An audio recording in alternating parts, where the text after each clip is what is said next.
I think we have a little more light this time. So I'm a little early. And I'm wondering, test. I don't think my microphone picked up. I think we'll be okay without it though. So I'm here for you guys tonight. It's a little early, so I just wanted to make sure everything was working. Hello, Sherry. Having a little broccoli florette. Be back in a sec.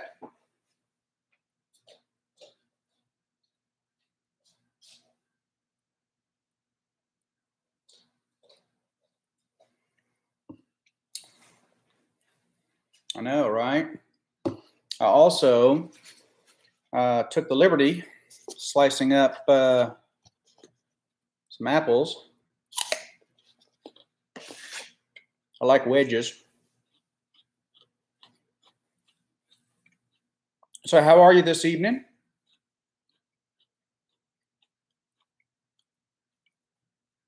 I hope you're doing well. Oh, you know what? I noticed that some people are logging in for these videos and they're giving them thumbs down. Now, I'm not sure why they're doing that. Maybe they think these are medical videos for like procedures and stuff on our other channels. So my apologies.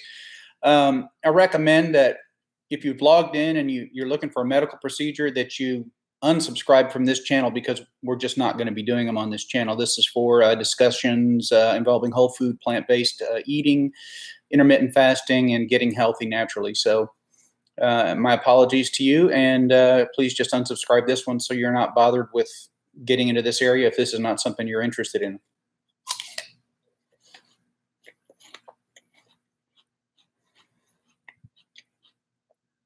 So I'm here. Had a great day. You're welcome, Sherry. Thanks for joining in. Hello, Pam. I see you have an appointment next Monday. Oh, for the scheduling. Okay. You can fast 2 times a week. Sure. Mondays and Thursdays work best for me, but pick 2 days that work good for you. I like Mondays and Thursdays. Mondays for a lot of us is kind of a busy day. It's a day back to work for a lot of us. And so as a result, it just makes sense to me, since it's a busy day, I stay occupied. Makes it easier for me to keep my mind off of eating. And usually after the weekend, I'm ready to get back to my routine schedule. So Monday's a good day, and then get a couple of days back on my normal diet. And then on Thursday, I like that to be my second fasting day, mainly because I want to be able to go out on a Friday night or a Saturday, that kind of thing. And and get it out of the way. So I have my 2 days on Mondays and Thursdays. Plus, I like to weigh on Friday morning. So basically what I like to do, hi Tia, welcome. You're one of my biggest fans. Well, I appreciate that. You're a sweet person for saying that. I really thank you. But I like to weigh myself Friday morning as my official weight for the week. And so makes it easy. I just come in Friday morning before I've had anything to eat. And I don't actually break my fast, the Thursday fast, until after I've weighed in at the clinic Friday morning. So that's the official weight. Last Friday when I weighed in, I was 195 pounds. So I'm looking forward to, hopefully this week, dropping 1 more pound. My goal now is, well, hello, DW. I see the DW has arrived. Welcome. You know I love you. Thank you for joining us. So my goal weight is now 185 pounds. And even though the DW thinks that's a little too thin for me, that's going to put me barely, maybe by 1 point or so inside the normal body mass index. I should be under 25, maybe in the 24 area.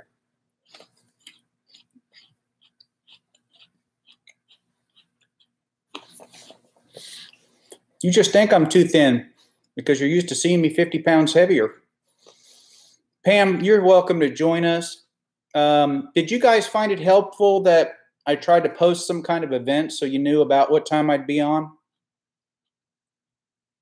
Thank you, Sherry. I don't know.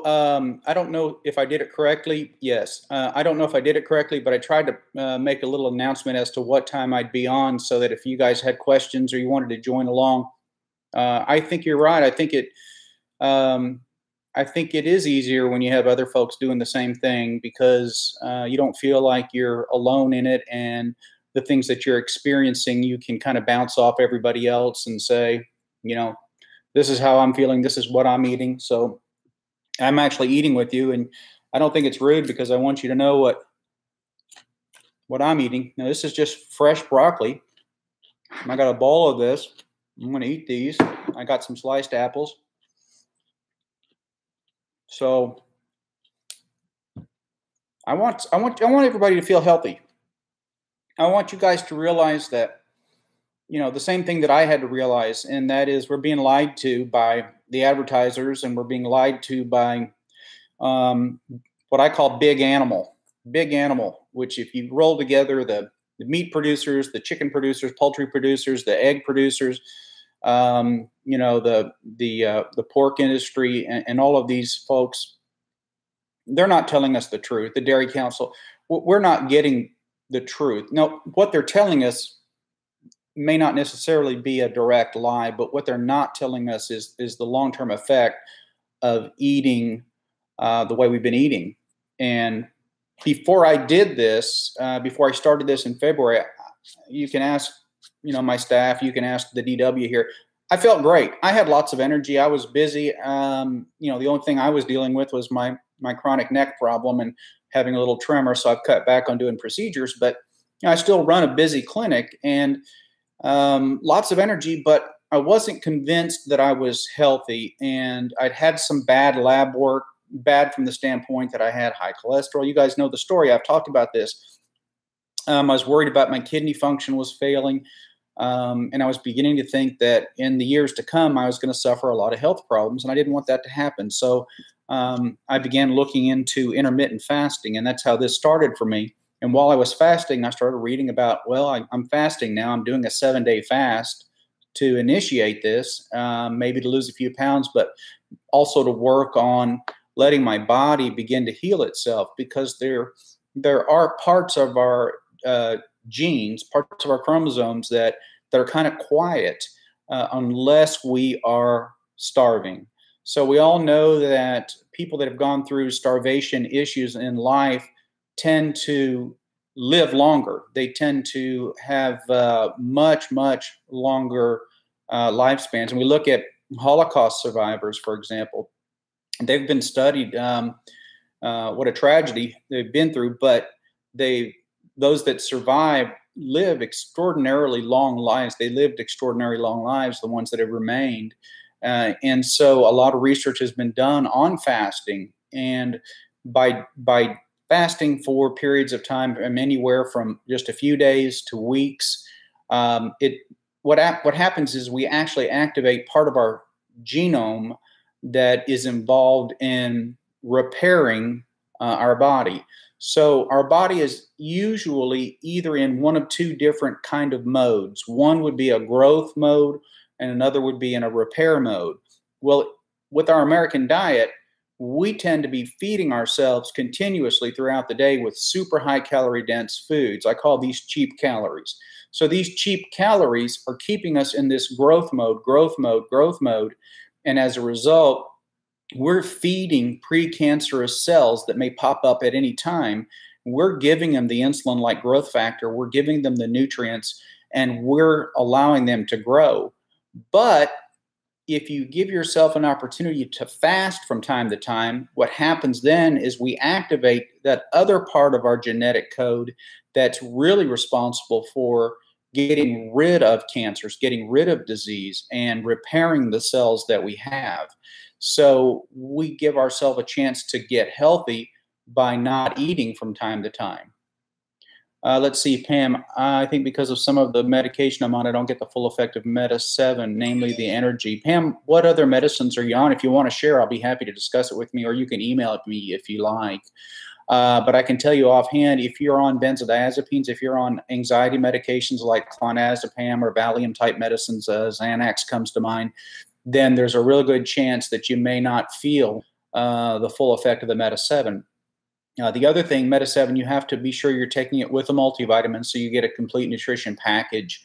So sometimes there are other issues, and I've talked to some people that have taken Meta-7 that were on really significant, powerful pain medications, and they just didn't feel energetic just because of the side effect of the other medications.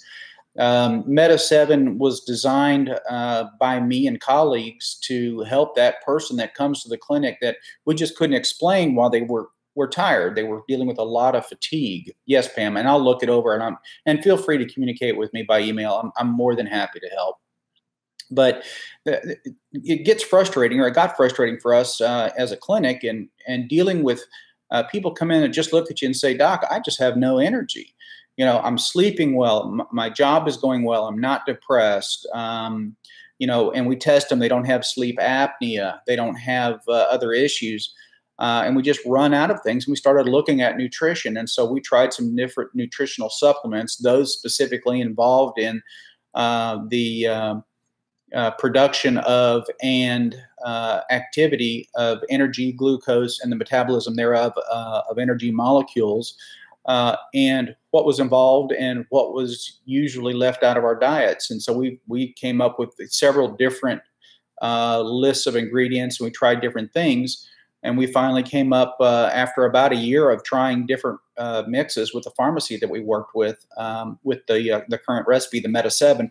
And when we came up with it, that's when we started having people coming back saying, "Wow, I got to have that. That is fantastic. I really feel better." Is it 100%? No, nothing is. But I can tell you that if I don't take my Meta-7 in the afternoons, I get drowsy. So it's still working for me. I don't miss doses. If I do, yeah, I sure notice it. So I try not to miss doses. Okay, Sherry, question for me earlier about some letters that stood for something. I can't find it anymore. Was it WFPB? 10 minutes ago. Not sure. If it probably was whole food plant-based. Maybe that's what it was. If you find it, let me know. But that's if I put WFPB, that's what that means, whole food plant-based. I don't like to say vegan. People have preconceived ideas about what it means to be a vegan. Vegan is simply not enough. Vegan's the right direction, but we want to stay away from processed foods, and that includes processed oils. We want to stay away from refined foods like refined oils, refined sugars. We want to stay away from non-plant-based foods. So we want to stay away from animal products in general. And there's a lot of reasons for that. I've had some people talk to me recently about diabetes and getting off of their medications and getting cured.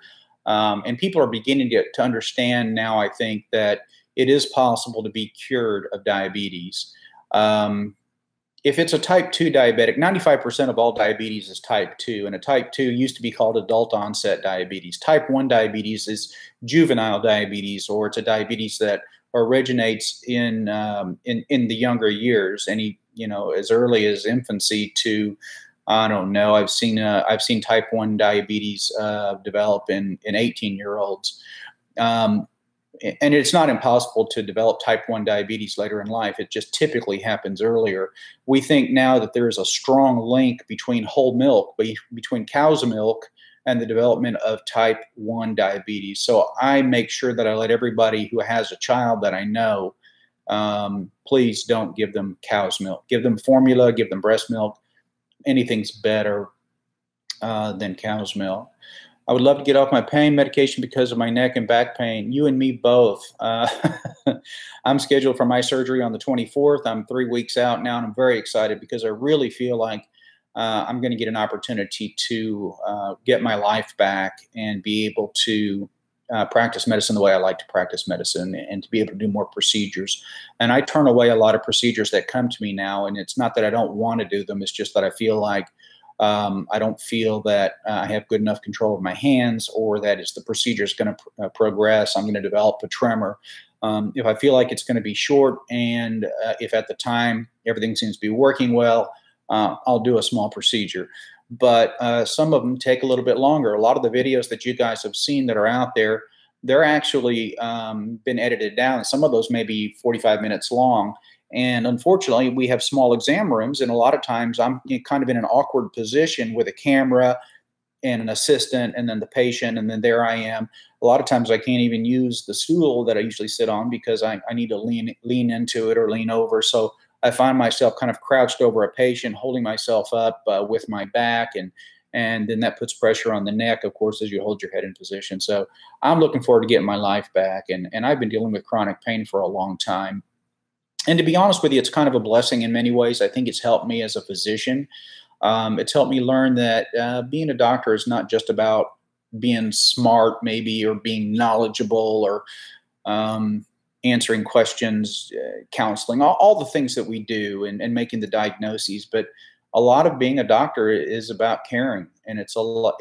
It's a whole lot different if the physician or healthcare provider, and I'm doctor, nurse practitioner, or PA, I'm talking about all of us. If you've been a patient, then you see things from the other side. And I think it makes you a different person. I think it makes you a different kind of physician. And I think it makes you a lot more empathetic about their condition. And when you care about your patients, you want to do things for them. And so you want them healthy. And I want you guys healthy. And so that's why I'm doing this. I could do this on my own, but I'd rather do it with some other folks who want to get healthy too.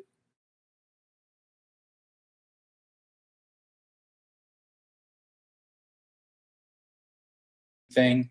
I might stick a little Meta 7 website thing at the end of some of them, but it's just a little reminder that, hey, we're still there.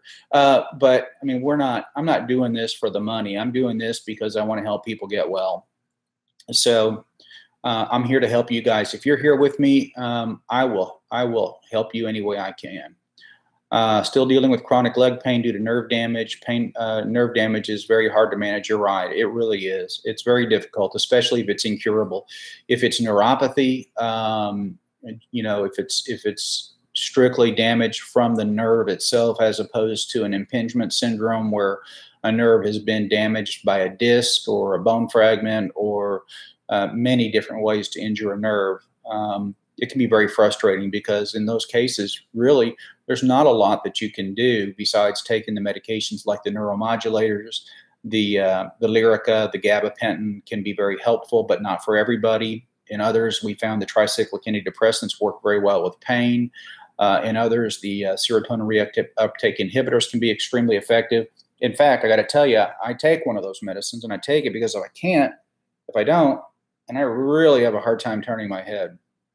So what do you do about chronic leg pain? Well, you take the best medicines that work for you, and you treat your body with the best nutrition you possibly can, and you stay away from the bad stuff, and do the therapies and things like that can be helpful. I'm going to try to move through for some of these other ones. Elizabeth, hi. I think we've taken this restriction of pain medicine too far. I told her knee replacement. I was only allowed over-the-counter Tylenol. I was an egg. Elizabeth, I had a patient in today who was actually in tears. He's been turned away by 6 different pain management physicians. He had a head injury 30 years ago. He's been 37 years ago, I believe it was. He's been through 15 different neurologists, pain physicians. I was taking care of his chronic pain for him. Basically, all he needs is a medicine called Fioricet. It's not a really super strong medicine, but it works very well for him. Well, because of the change of laws in Texas, unless you're a pain management clinic, you can't treat chronic pain. So we don't treat chronic pain anymore. So as of about this time last year, earlier, last summer, we began to move our chronic pain patients off to pain management physicians who by law are able to prescribe long-term pain relief medications. Now, I can treat a lot of conditions that also cause pain, but unless I do jump through a bunch of hoops and have our clinic kind of turned into some kind of pain management certification that we can get, a certificate that we can get, then it's not something I can do anymore. But today, the guy was in tears. I mean, I wrote him a prescription. I'm not supposed to, but I documented that I really felt like, he was in agony, that he was suffering, and that he'd been just declined by his pain management doctor. And pain management physicians today, I realize they want to make a living, and there's nothing wrong with making a living, but at the same time, let me tell you what, it's not all about making money, guys. I mean, we have to help people. And pain management physicians need to understand that it's not just about doing the expensive injections. Some people need medicine. Not everybody needs an injection. But in Texas, the pain management physicians are turning away chronic pain sufferers who simply don't need injections because they can't make the money. They don't want to see these patients. I think that's wrong. So I put my license on the line today because I felt like I had to do the right thing, and I'll defend that if that ever comes up. But I really felt that he was being ditched by the system. And this is not, by the way, somebody mentioned politics. Okay, everything's a little bit politics, I agree, but this is not a funding issue, okay, per se. This is not an insurance issue. This gentleman has, he has military insurance. So he's well funded. The fact of the matter is we have a system that rewards procedures. Okay, procedures pay doctors more than management. Okay, so it's always been the case. That's why a lot of physicians do procedures when they shouldn't. So there you go. So I think that somewhere along the line, these physicians, these pain management doctors that are turning away patients simply because they can't do procedures on them, are going to need to learn that they are going to have a percentage of their patients who simply just need pain medications, or we in Texas need to change the law. And I think there will be a change in the law because I think there are a lot of very unhappy people that are suffering in pain. So I hope I addressed that. Nerve pain, okay. Nucynta can be helpful. Different kinds of pain medications work differently for different people. Sherry, yeah, politics. I think we're, we in the United States, we have issues. Nobody seems to want to get along. We have so many people that are disagreeing with each other. And I don't want to get political, but we need to learn how to disagree with one another without becoming disagreeable. We need to still be able to talk to each other. We need to work through our differences. But what's going on now is just ridiculous. And I'm not going to point any fingers at anybody. I'm just going to say the climate, I don't like the climate at all. Yeah, I mean, I have a good pain management doctor too. He knows where I am. And let me tell you, as a physician and being in chronic pain, they watch me very closely. I do not take any kind of medications that could cause me to not have my full mind while I'm at working. I never work impaired. I never work when I've taken anything more than Tylenol or a Aleve. And sometimes I take both of those together, but they don't cloud my mind. So my decision-making skills are where they're supposed to be. Elizabeth, I want to read you guys what you're writing here because you guys are really getting involved, and I appreciate that. 3 days given Tylenol, forget it. Wow. Yeah. Well, Bonnie, at least you can get your medicine. I think, I also think it's rude to have patients come in every month if they're getting the same thing every month. I have a number of patients that I see regularly for adult attention deficit disorder, and I have to give them triplicate medications for their control. So we work with stimulants to help with ADD symptoms, and it works very effectively for many patients, but we are able to give them a maximum of 3 months worth of prescriptions at a time. So we write them 3 separate triplicates, one for each month, 3 months in a row. Who dat 99.99.1? Howdy. Hope you guys brought your snacks. I'm working on my broccoli, huh? Hello, Edward.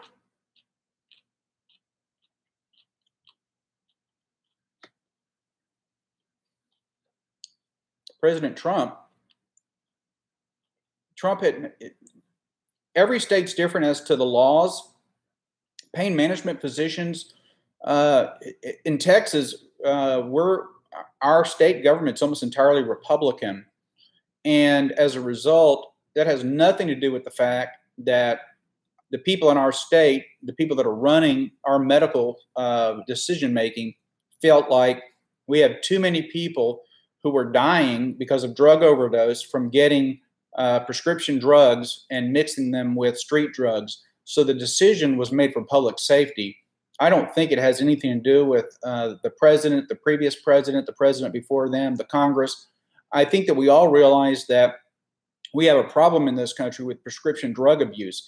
There's no question but that's true. And I'm an advocate for working to find solutions to that problem. What I'm saying is I think we've gone too far in trying to make sure that those drugs aren't getting out on the street. I think a lot of people that really do need those medications are having a hard time getting it. And I'm seeing it on almost a daily basis in my clinic. So politics, yes, it's a government issue, but I don't think this is a us versus them thing. And I'm absolutely certain that President Trump had absolutely nothing to do with this, because the laws that came into effect last year were actually passed the previous year. So that was over 2 years ago before the guy was even elected. So in my state, it's not a Trump thing. Maybe it is in your state. I don't know. I wish, Bonnie, I still had. This is the first time in my career that I've not been able to take care of the pain and suffering of my patients, and I don't like it. I really don't. I do what I can do, and I can help in acute situations. But when it comes to chronic pain management, the state law in Texas is very clear. It has to be done through a pain management certified clinic.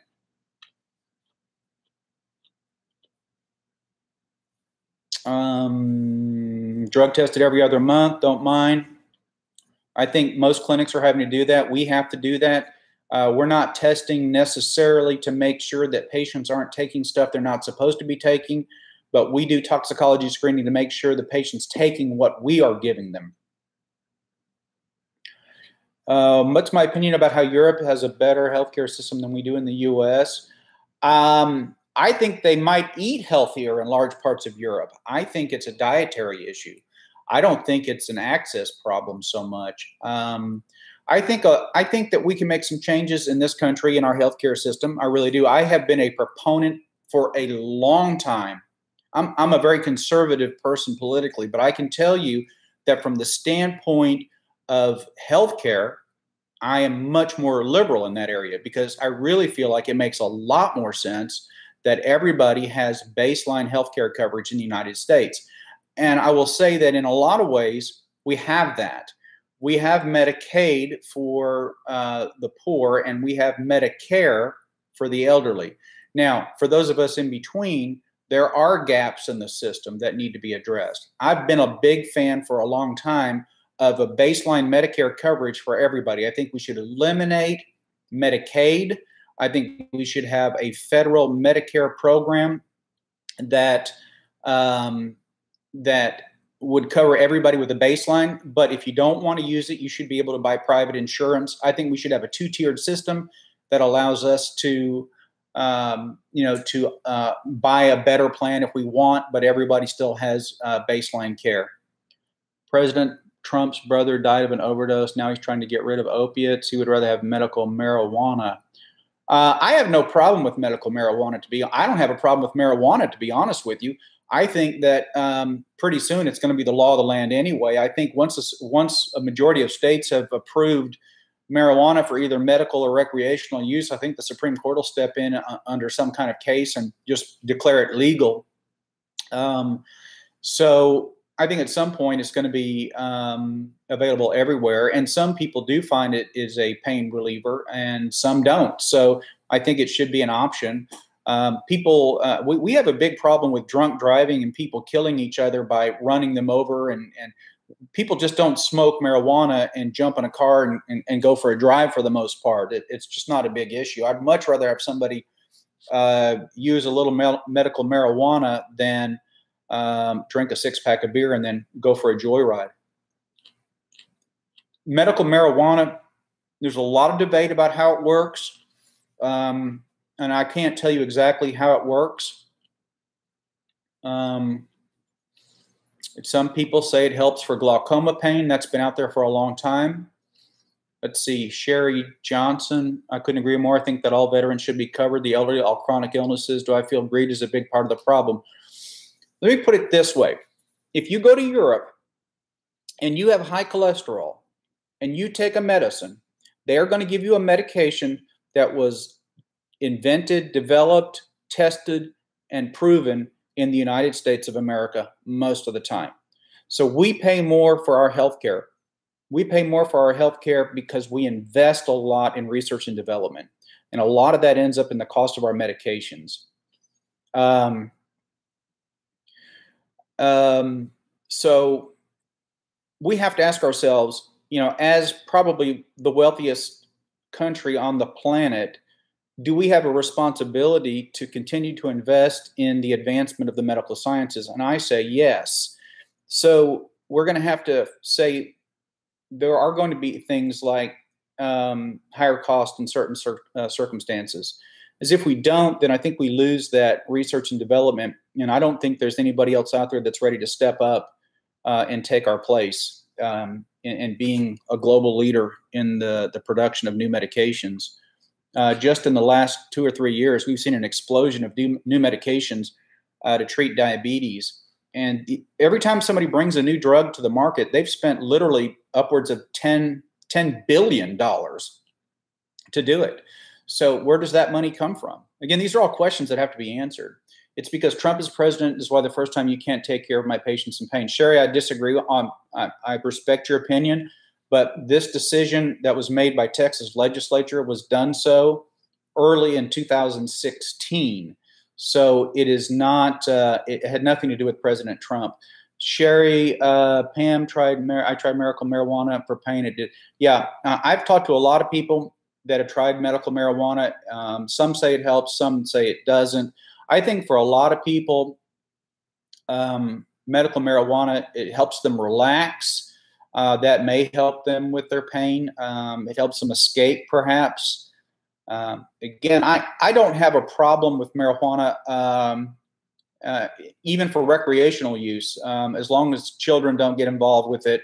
And it's done responsibly, and I think we should tax the heck out of it. And every dollar made off of taxes from medical marijuana should go directly to paying off the federal debt. That's my opinion. I say do something good with it.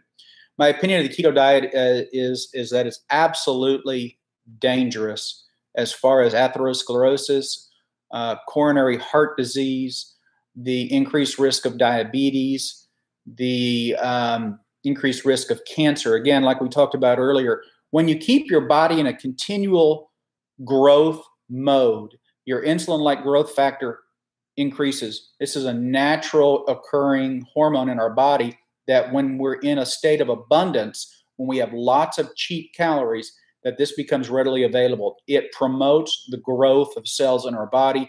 When cancer cells pop up, there are different theories about cancer cells. One of the theories is that we all get little cancer cells and our immune system gets rid of them right away. That's the theory I believe. And I think we all get cancer cells, okay? And I think that by being healthy, that we have a better chance of eliminating the cancer cells. Now, for example, men, a lot of men don't realize this, but your risk of having prostate cancer is the same as your age. So I'm 53 years old. If we get 100 men who are 53 years old and you lop off our heads and you dissect out our prostate glands, 53 of us approximately are going to have some cancer cells in the prostate gland. That's pretty scary. But the problem is it's not a problem unless the cancer cells get out of the prostate gland. So if we're continually having the production of cancer cells in our prostate gland, then why don't some people get prostate cancer, some men and some don't? Well, some men have a different diet. Some men have a different genetic structure. And the same is true for women. Now, if you're a woman and you are eating one dairy product a day, a yogurt, a glass of milk, a couple of slices of cheese, whatever the equivalents are, you increase your risk of breast cancer by 46%. And that's a fact. Now, that's a fact that Yoplait doesn't want you to know, because they're going to put the Susan G. Komen Race for the Cure ribbon, the pink ribbon, on the bottle of yogurt they want you to buy. Okay? And doesn't that sound a little bit hypocritical to you? Because they want you to buy that yogurt, and yet they know the research that you eating that yogurt every day is going to put you at higher risk of having breast cancer, the very problem they're trying to find a medical problem to fix. Here's the fix. Stop eating the dairy product, and you'll be less likely to get the breast cancer in the first place. So if you fast intermittently, then you give your body a chance to seek out and destroy and find those cancer cells and get rid of them before they have a chance to manifest. That's what fasting does for you. And that's why I'm an advocate of intermittent fasting and long-term fasting too. People with chronic diseases can be cured with fasting as well. So there's a lot of evidence that people with chronic diseases like ulcerative colitis, rheumatoid arthritis, Crohn's disease, I can go on. Many of these are autoimmune related, but they're basically inflammatory issues. If those patients who are dealing on a daily basis, there's a great book. It's called Proteinaholic. The doctor is one of the, I'm going to look this up for you. You guys aren't letting me eat. Look, hang on a second. I got to look something up for you.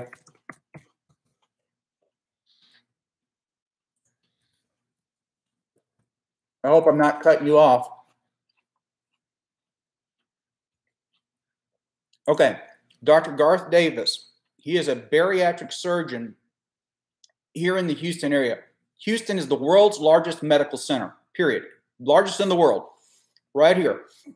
Dr. Garth Davis wrote a book called Proteinaholic. He had to make the change. And he had ulcerative colitis. In his book, he talks about UC, ulcerative colitis. He could never go anywhere without knowing exactly where the bathroom was. This is how serious his problem was. So he made the switch to whole food plant-based eating, and his ulcerative colitis went away because he got rid of the animal products that were leading to the inflammation that was causing the ulcerative colitis. You should read his book. It's a fantastic book. It's about $12. You can get it on Amazon. Your late father died of prostate cancer, and after I read that it was partially due to not enough sexual activity and lack of natural chemicals in tomatoes. I disagree with the lack of sexual activity. I've never heard that before. I don't think it has anything to do with chemicals perhaps in the tomatoes, but the lycopene in tomatoes is an antioxidant that has been shown to help be helpful in preventing cancer. But the truth is any vegetables, any fruits are going to be healthier than what's happening to our bodies by eating animal products. Animal products themselves are carcinogenic. The World Health Organization recently classified animal protein as a class 1A carcinogenic compound. After screaming and yelling that happened in the United States by meat producers, dairy, etc., they reduced it to a class 2, I believe, but it was reduced by a level. So if we know that these animal products can cause cancer, why are we still eating them? I mean, why? We don't need them. I've never had a case of a patient come in who had a protein deficiency in my clinic, so I don't need people to know that they should eat beef for protein. It's not necessary. There's plenty of protein in everything we eat.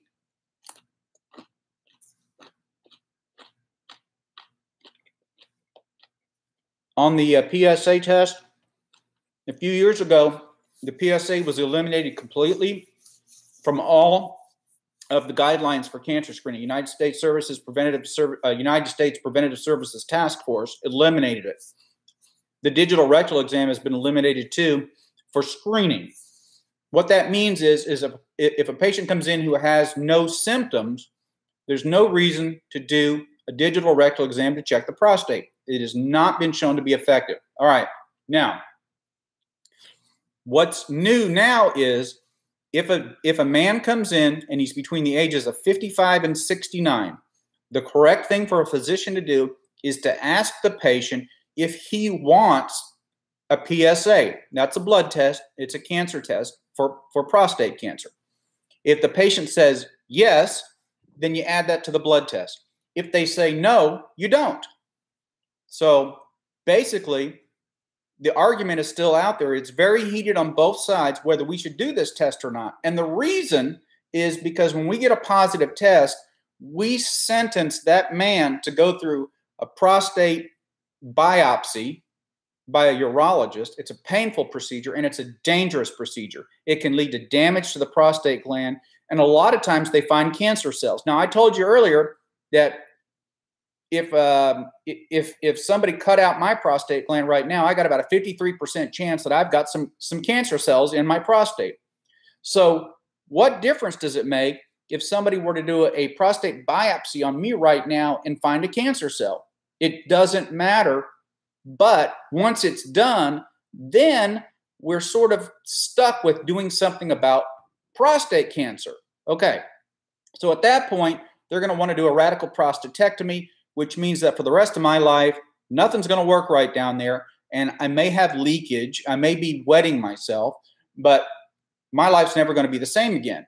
Now, go back to the beginning. Had I never had the PSA in the first place, chances are most likely that I would never have a problem with this at all.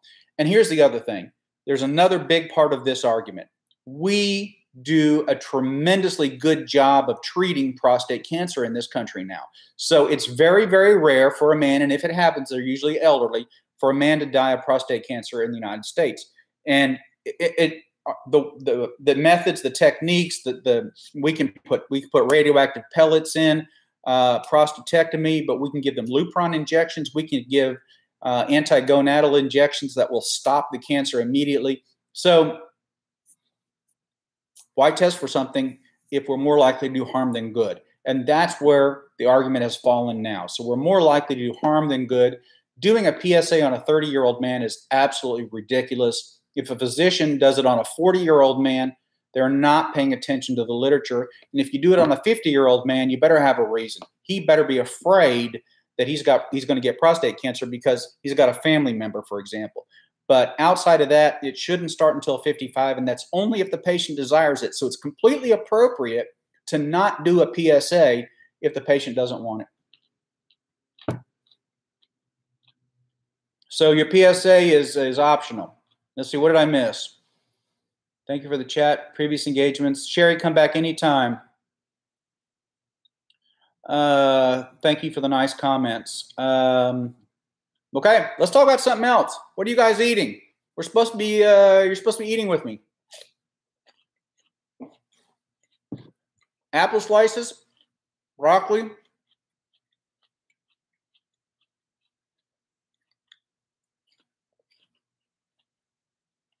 special drink. It's my weakness. It's a diet beverage. Chemicals.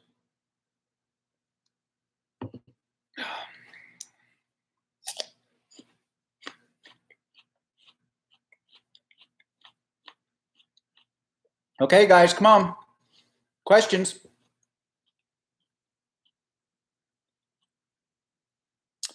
No, I did not. But hey, ribeye steak.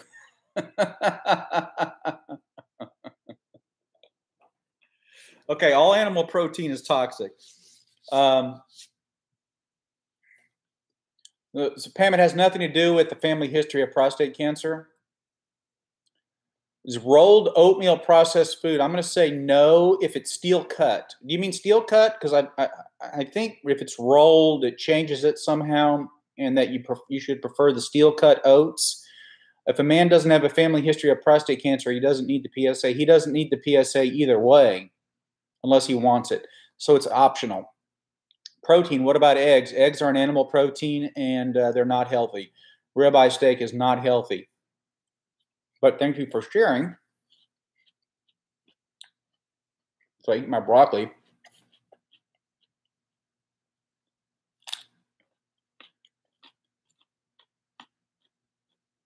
You guys just going to sit here and watch me eat, huh? You can't say I'm not practicing what I preach, right? This is fresh broccoli. I prefer it. Hey, I'd rather you eat 3 to 4 bags, a bunch of rolled oats than have eggs and bacon. I guarantee you that. So, yes, I am in meat country. I am. Oh, I want to tell you guys about a website. Let me see if I can type it in here for you. I know these guys. They're wonderful. BruceandMindy.com. If you want more recipes, then check those guys out. They're fantastic. They're totally nonprofit. They tour the country in this great big motorhome that's painted up to look like well, it's painted up with vegetables all over the sides and fruits and things like that. I met them about a month, maybe 6 weeks. No, about 2 months after I got started, and they're coming to my area. They're going to move out here in the next year, and they're going to establish a wellness clinic. And I'm going to be assisting them with that, if at all possible, from the physician standpoint. Broccoli's good. I really love cauliflower. You guys like cauliflower? So I got a whole head of cauliflower in there I'll be working on tomorrow. I just love this stuff. I don't even have to cook it. I mean, some stuff you want to cook, but I just love this stuff.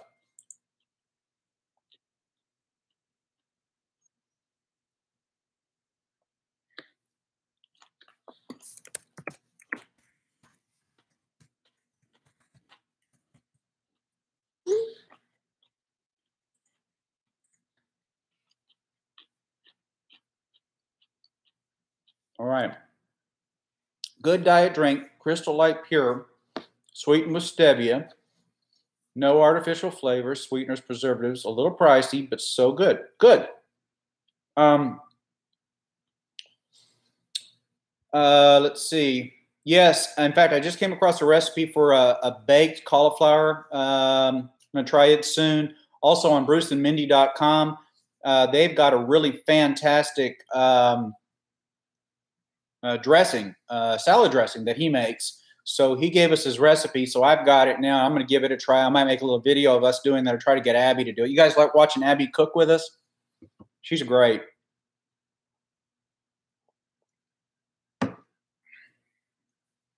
What I like is the bird's eye frozen vegetables. Those are usually very fresh. Excuse me.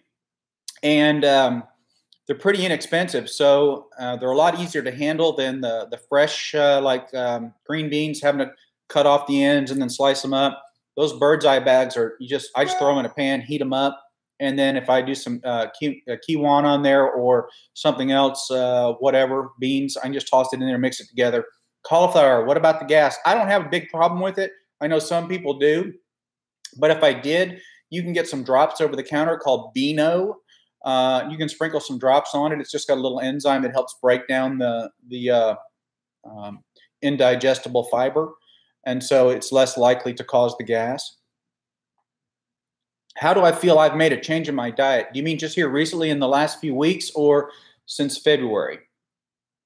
Sherry, I need to clarify that because I've made some changes recently too.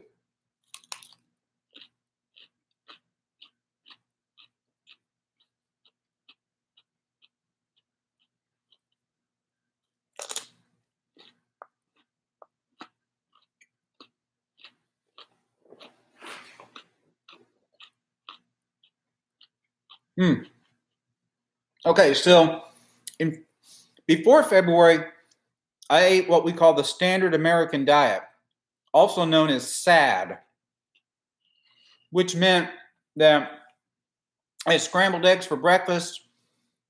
Lunch was always some kind of meat. As a physician in a busy clinic, we're blessed to have pharmaceutical representatives come and visit us. Usually they'll bring us a meal, and they'll detail us on their medications.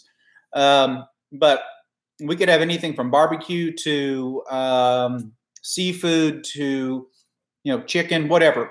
I mean, usually very good. That's what I have for lunch. And then dinner is always meat. So we would have pork chops, or we would eat out. We'd have steak. We might have steak a couple of nights a week. But there's always a meat involved: chicken, fish, pork, beef. So basically, I was eating meat 3 times a day. My cholesterol, as I mentioned before, was over 300. My triglycerides were over 600. And I felt great. I weighed 247 pounds. Lots of energy. I take my Meta-7. I took my supplements. Sleeping well. No problems. Everything good except for the neck trouble, which a whole different issue. So after kind of being challenged by some different people to look at fasting and look at eating differently for health reasons, I started digging into the literature, and especially started with the intermittent fasting. And I decided initially I wanted to do a 7-day fast to see if it would improve my laboratory readings, and my blood pressure. So I was on 2 inhalers to help me breathe because I have COPD. I have chronic obstructive pulmonary disease because I grew up with smokers and they were heavy smokers. So as a result, even though I don't smoke and don't have a history of smoking, I have reduced lung function. So I was needing to use 2 inhalers. I was also on 2 different medications for my blood pressure. So I had a blood pressure problem and also a high cholesterol problem. So I did a 7-day fast right off the bat, and that was really a challenge for me.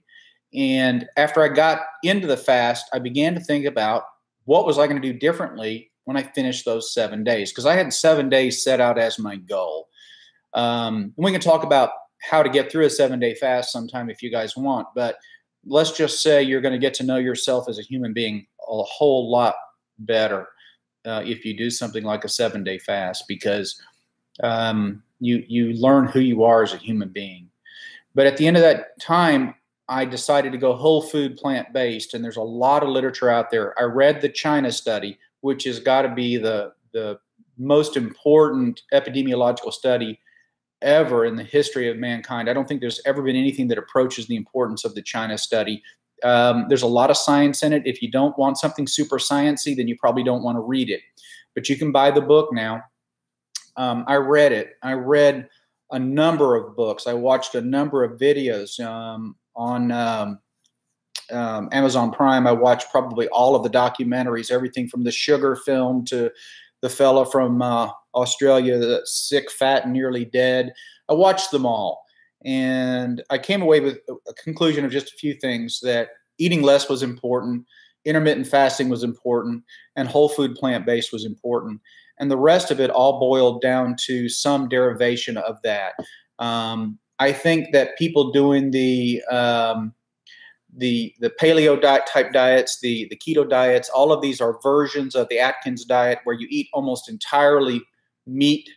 And I think these people are coming in, and I think they're damaging their bodies is what I think is happening.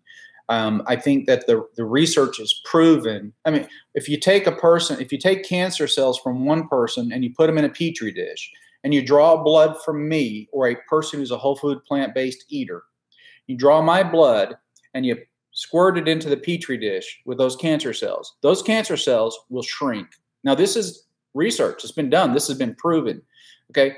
So eating right and not eating the meat products makes you healthier.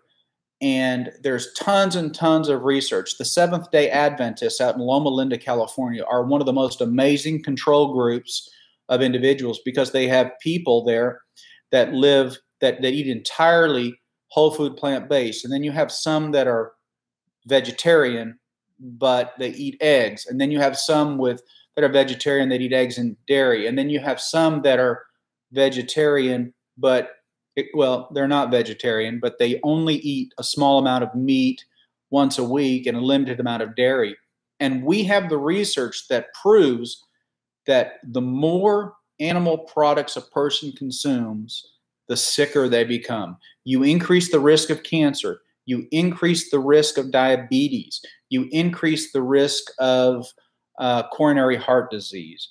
And Dr. Esselstyn is a cardiac surgeon, and you can find him he's got a lot of videos, and I've been working through a lot of them as well. But a cardiovascular surgeon, his job was to do bypasses and stents and those kinds of things. Well, years and years ago, he took a group of a little over 20 people who were end-stage coronary disease. These were people that were told they had less than a year to live because their coronary disease was so significant. And he began to work with them on a whole food plant-based diet. And those that adhered to the diet and those that stuck with it lived for decades. Many of them are still alive today, 30 years later.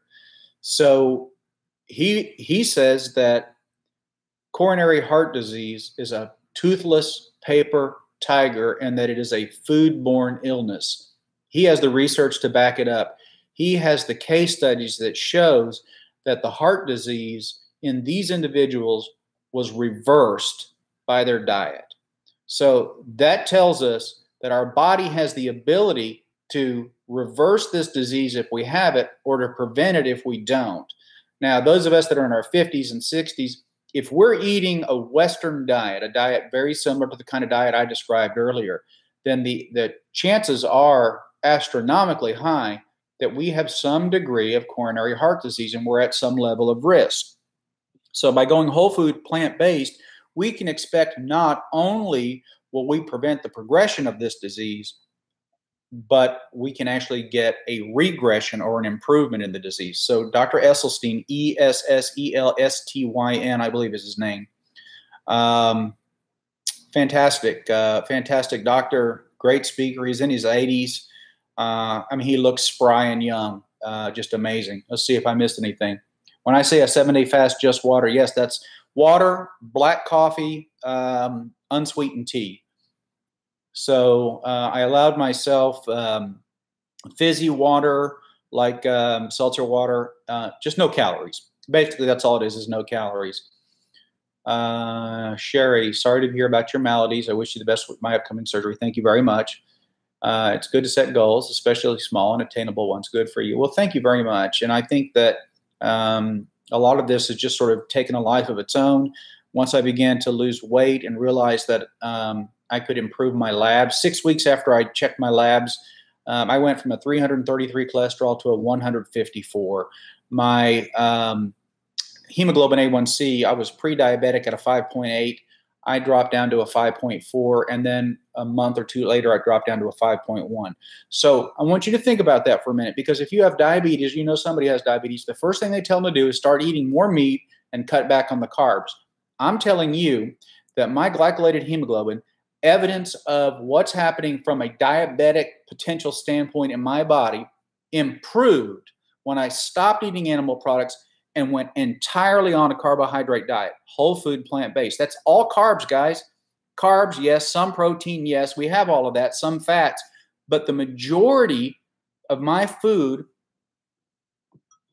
are carbohydrates. This is what I'm eating, okay? And it's making me a lot healthier.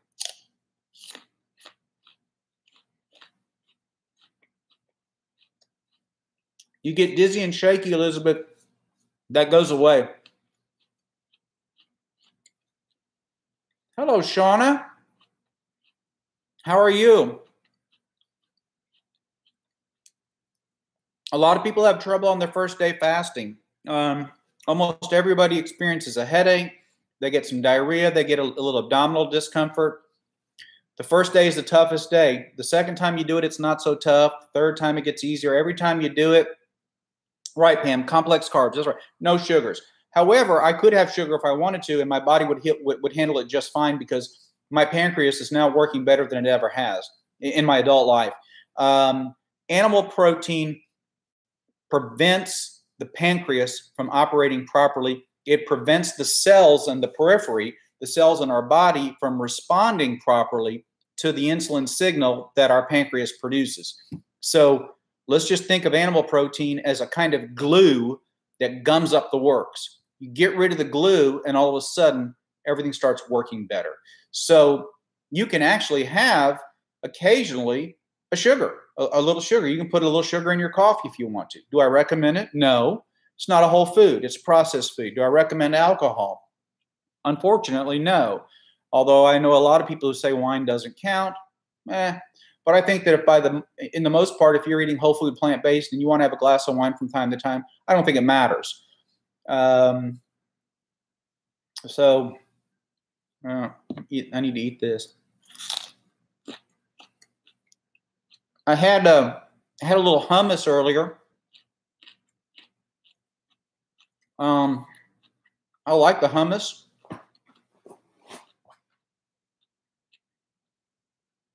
This is really a new world for me, because I'm eating foods now that I never ate before. I was a cheeseburger, double bacon cheeseburger kind of guy. I like to eat. And I was an addict. I was a food addict. Not all food. I was an addict to cheap calories, and that's what I call processed foods, meats, animal products in general. They're cheap calories, and a lot of us are addicted to this stuff.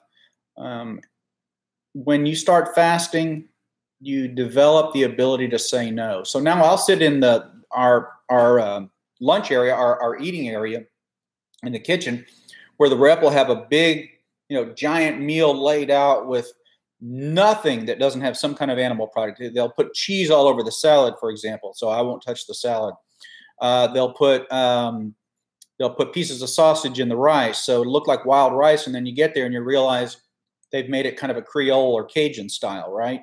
Then there'll be maybe it's batter fried catfish and maybe a pork thing, but basically there's nothing there. But I'll usually bring something, or I'll make sure that I have a salad or something else that I can eat.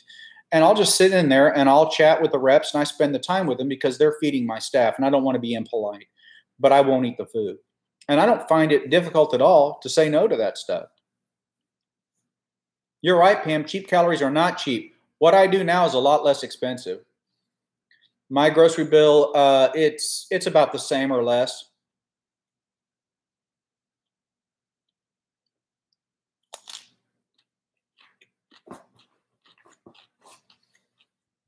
That's great news, Shauna. I wish you the best with it. I treat a lot of patients who have bipolar disease, and certainly primary care doctors like me, we prescribe more antidepressants than psychiatrists do, so it's a big part of my practice. I wish you the best with it, though. I really couldn't devote myself to another area. I'm putting too much time into this one, but I do wish you the best. And if you want to put a link to your channel here, you're certainly welcome to do that. I need to write a book on the subject. I thought about writing a pamphlet to give to my patients, because I'm having a lot of them like, what's going on with you? How are you different? Why do you look so thin? Things like that. But the fact of the matter is, I'm not a guru. I'm not a primary researcher. There are guys out there that have written the books. We already have the material. I'd much rather be a patient advocate. I'd much rather be the guy in the trenches with you, working with you, saying, look, this works. I'm a physician. I'm seeing the effects of this not only in my own life, but in the lives of my patients. We don't need more books. We have lots of books. What we need is the message to get out there, to get those books into the hands of people that just don't understand. It'd be great, Pam. I'm flattered that you think I could do that. I've never thought of myself as an author, but who knows?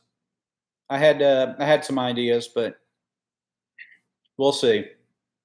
I could talk about my life, but I think if you read Proteinaholic, that is a fantastic book. And if I was going to write a book, the closer it could be to Dr. Davis's book, the better it would be.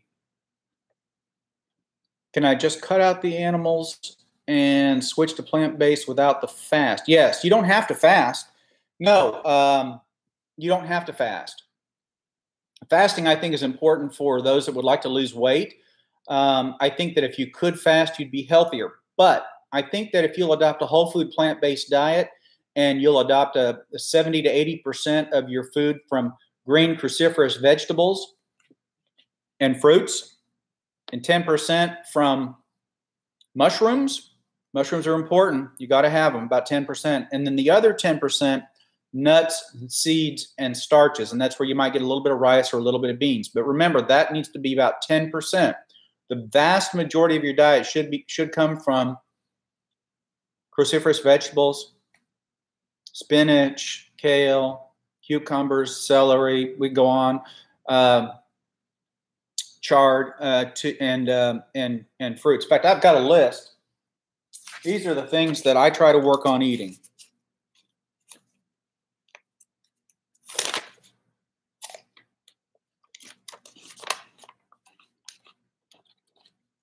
Can you guys read that? Or is it backward?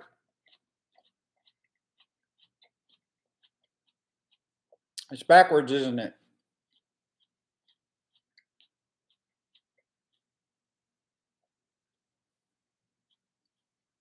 It's not backward? Okay. Grapefruit, pineapple,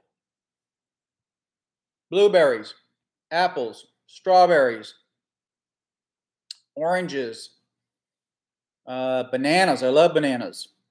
Cherries. Grapes. And then over on the other side, the vegetables. Kale. Broccoli.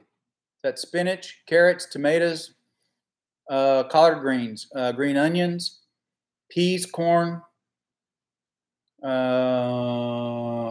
cabbage. My handwriting's not that good. Chard. Sprouts of all kinds. Definitely need to have the mushrooms, celery, bell peppers, onions, and Brussels sprouts. So here's a list for you. If you want to be healthy, start making salads. Go to Bruce and Mindy's website, bruceandmindy.com, and get Bruce's salad dressing recipe. It's fantastic. And start eating this stuff and stop eating the animal products. That means no dairy. If you drink milk, you increase your risk of osteoporosis by approximately 50%. I'm waiting for somebody to say something about that. I love blueberries. I ate some blueberries earlier, Pam. I love them.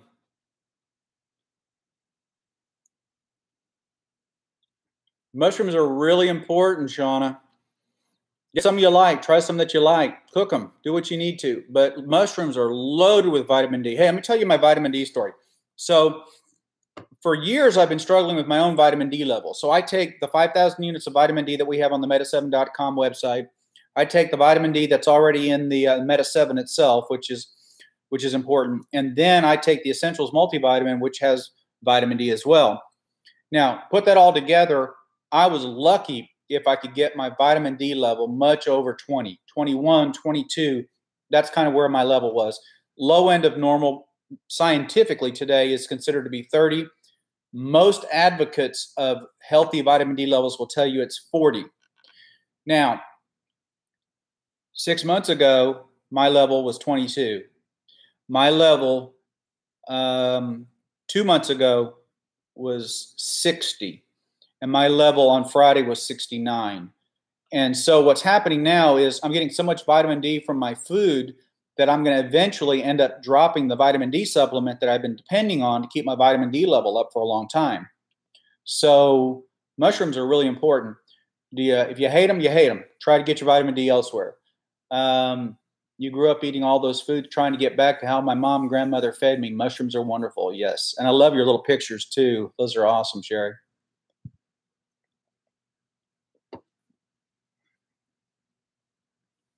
Okay, osteoporosis. Yeah, let's go back to that. So dairy products cause osteoporosis. Drinking milk causes osteoporosis. And I know you have seen the advertisement that milk is important for strong bones and teeth, and that is a flat lie.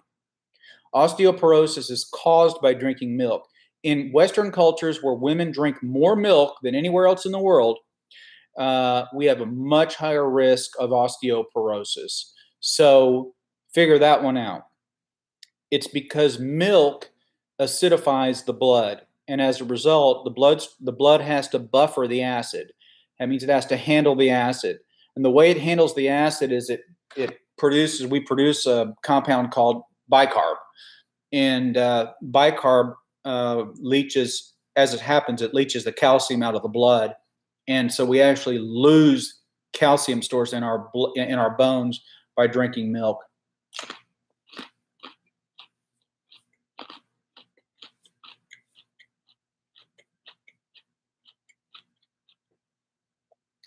Protein comes from everything. It's better not to think in terms of macronutrients. You don't have to say, well, I need this for calcium, I need this for protein, I need this for energy, yada, yada, yada. Throw all that out. You need food. If you eat a mix of vegetables and fruits, you're going to get everything you need. Okay? Virtually everything you need. There's one exception, and that's B12. And the reason that we see a shortage of B12 in our vegetables today is because they're not organically grown in soil properly. And a lot of our vegetables that we get are grown in soil that fertilizers and insecticides, pesticides, fungicides, etc., have been sprayed in the soil. And as a result, the bacteria that normally will produce the B12 that's picked up by the plants, they don't exist anymore. So as a result of that, we don't get enough B12. So it's a good idea to supplement with B12. I recommend, shameless plug, Meta 7, because it has methylcobalamin, which is one of the best forms of B12 you can get. Do I drink smoothies? Nope. Ice cream is a no-no, Sherry. Ice cream is a dairy product. I'm amazed you guys are still with me. I'm going to sit with you here. I'm having fun. Pam, if you have B12 deficiency, then it could be because if you've had any kind of surgical procedure to your intestines, sometimes that can cause it. Sometimes other issues can lead to it. Some people need B12 shots due to pernicious anemias. Or you can do there are expensive forms of B12 that you squirt under the tongue that can be absorbed, but when B12 is taken into the stomach, almost always the digestive system eliminates it. But there is a form of B12 called methylcobalamin, which is what I put in Meta 7. Methylcobalamin is readily absorbed directly into the intestinal system. So you get it. It works. Shauna, yeah, we ship Meta 7 to Australia. It's one of the few places we can still ship. Due to some of these new privacy laws for online businesses, we've had to cease shipping to Europe and the UK. Once the UK fully finishes the Brexit, we may be able to begin shipping to UK again. Well, Pam, you can have a fruit and veggie smoothie. Don't do juicing, though, okay? So here's the thing. If you want to take an apple and a banana and some strawberries and you want to throw them in a blender, fine. But don't add the yogurt, okay? Because that doesn't help. But yeah, you can mix those all together and drink them like a smoothie. That's fine. But don't just squeeze the juice out of it and throw out the pulp. The whole fruit. Yeah, you want the whole fruit.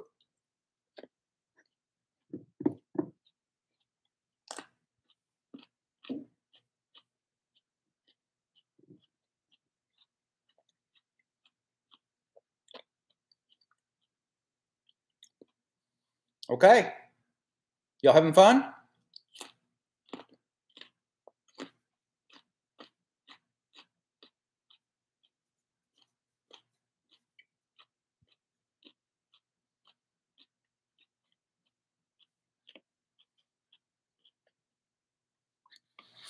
So my schedule, basically on Mondays and Thursdays, I don't eat. I'm happy to log in and leave you guys a message to encourage you to say, hey, I'm doing it. If I can do it, you can do it.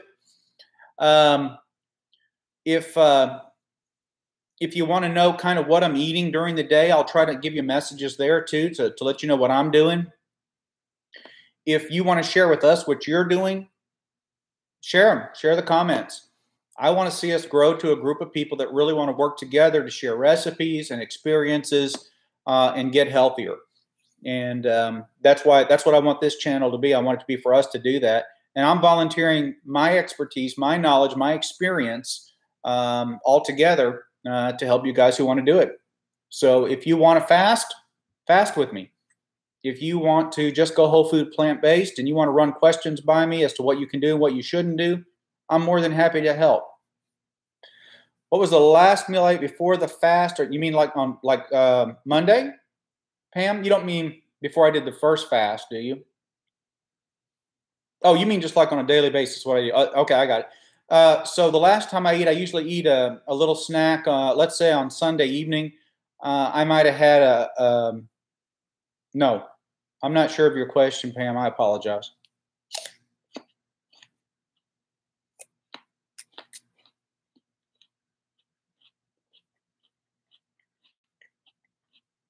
Pam, are you asking me when's the last time I eat like for the regular fast and then when do I eat again?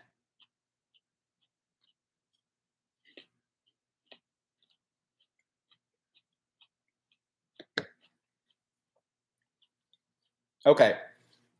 So if you're going to do a one-day fast, it's very simple.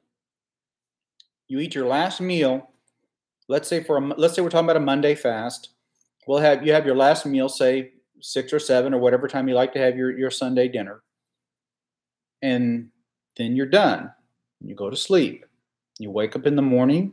You have water. You can have black coffee. You can have unsweetened tea. You go the day. You stay busy. You don't eat. You go to bed. And then you wake up the next morning. Then you can eat. So then you can have some breakfast, preferably a piece of fruit, banana, apple, grapefruit. I like to have fruit for breakfast, but maybe you'd rather have collard greens. I don't know. What's important is, thanks, darling. I appreciate the heads up there. I've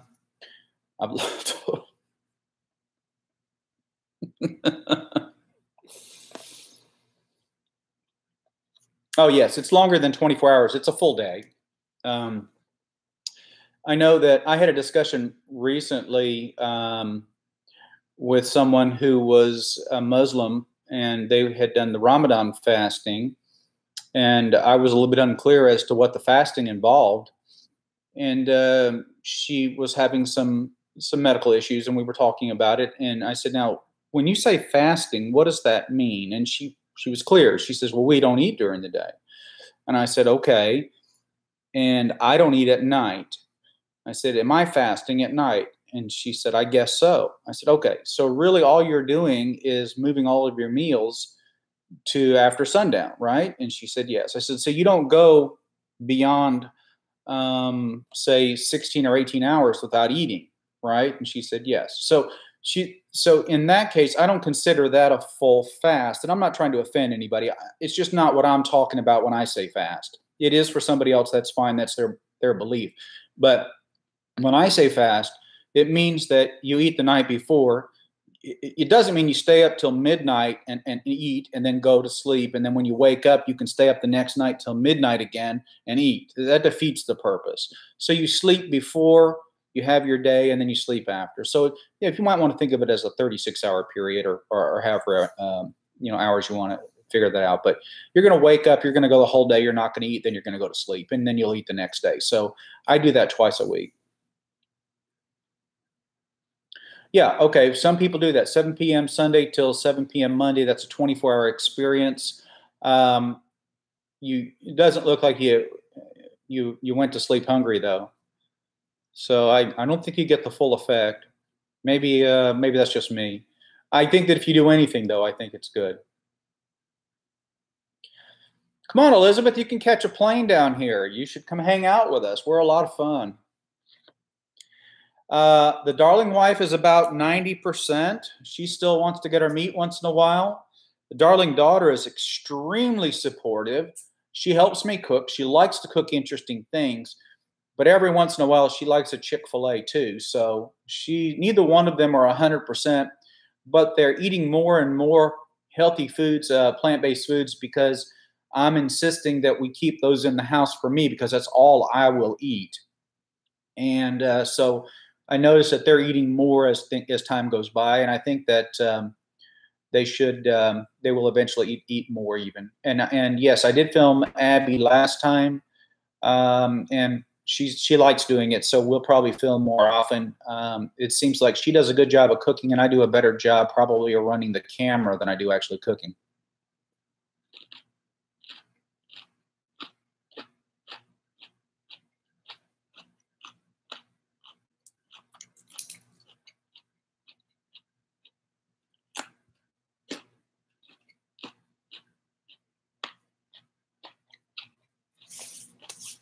Are we done?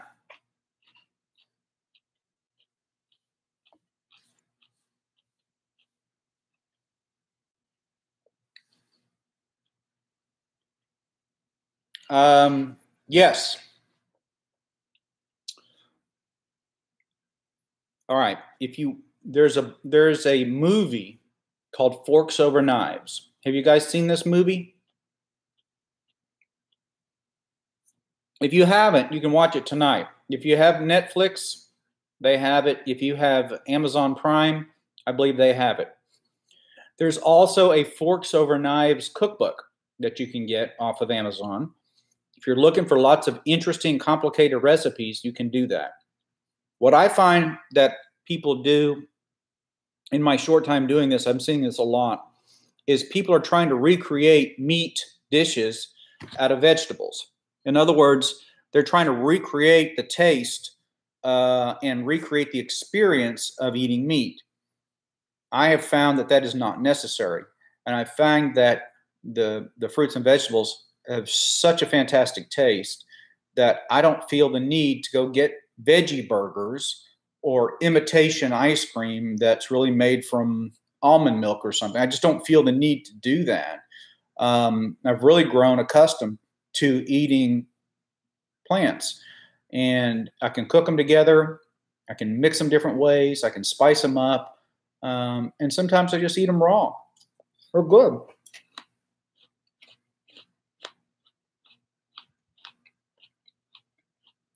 Yeah, Charlie's going to be in trouble.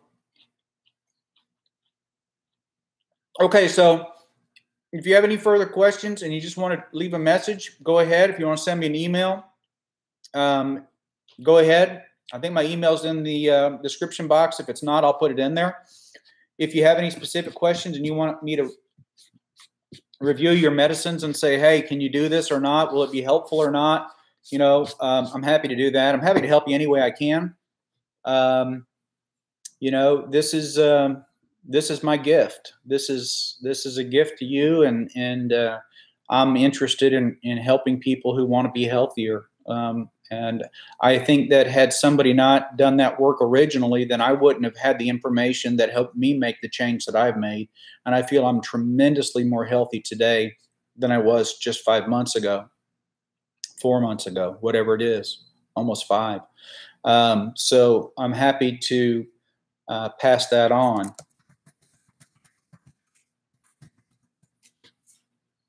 Now you all have my email.